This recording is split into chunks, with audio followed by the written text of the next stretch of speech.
This is the biggest event that there's ever been in railroading in Vermont as far as a exhibit of equipment.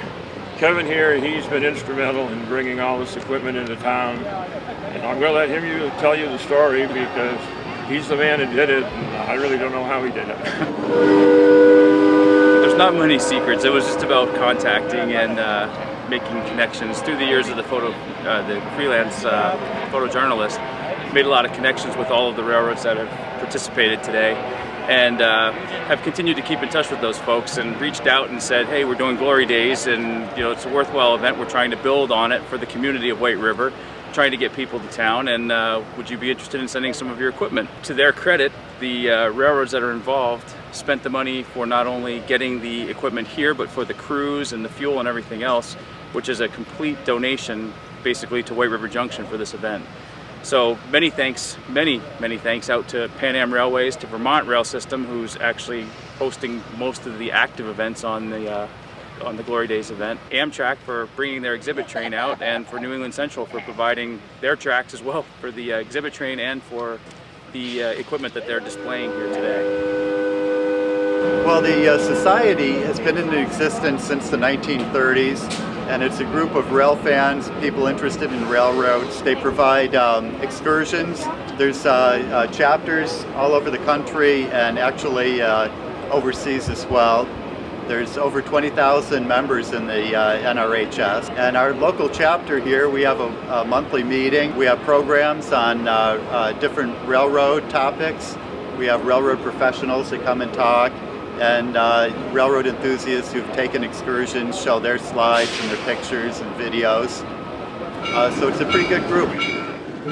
Railroads help build small towns like this throughout history, and a lot of towns are now beginning to celebrate that history. It's good to be recognized for the importance that these towns have played. And the railroads are beginning to get more cooperative all the time now as far as helping out with celebrating that history. We have 3 railroads here today represented. And Amtrak's here with their display train. It's just an incredible collection of equipment. Bill, I think first we'd like to ask you, why did Amtrak decide to send the exhibit train here this year? It's on a national tour. This is one of only 2 places in New England that it's coming to, and it's going all over the country. So why did they choose White River Junction? Well, first of all, we did have a request from the group that organizes the Glory Days Festival, and we were pleased to come up here. It was a perfect venue.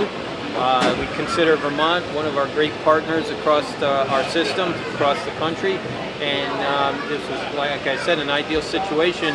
And the exhibit train, as you mentioned, goes all over the country to different venues, not necessarily in all the stations that we serve, but we go to different areas, even offline, and visit different communities to showcase what Amtrak is all about, both our history and what's coming up in our future. Today, the Glory Days, I'm here with our table. I'm president of the Central Vermont Railroad Historical Society, and hoping people stop by and take membership forms. They're able to look at picture books that I brought so they can see the way it used to be in old steam days and early diesel days. Vermont Rail System itself and home office in Burlington is just very pleased that we were able to be part of this operation. I think this is coming together very well, working with the Hartford Parks and Rec themselves. And I hope we continue this relationship with these other railroad operations with other railroad companies in the future that even make this even a bigger event next year.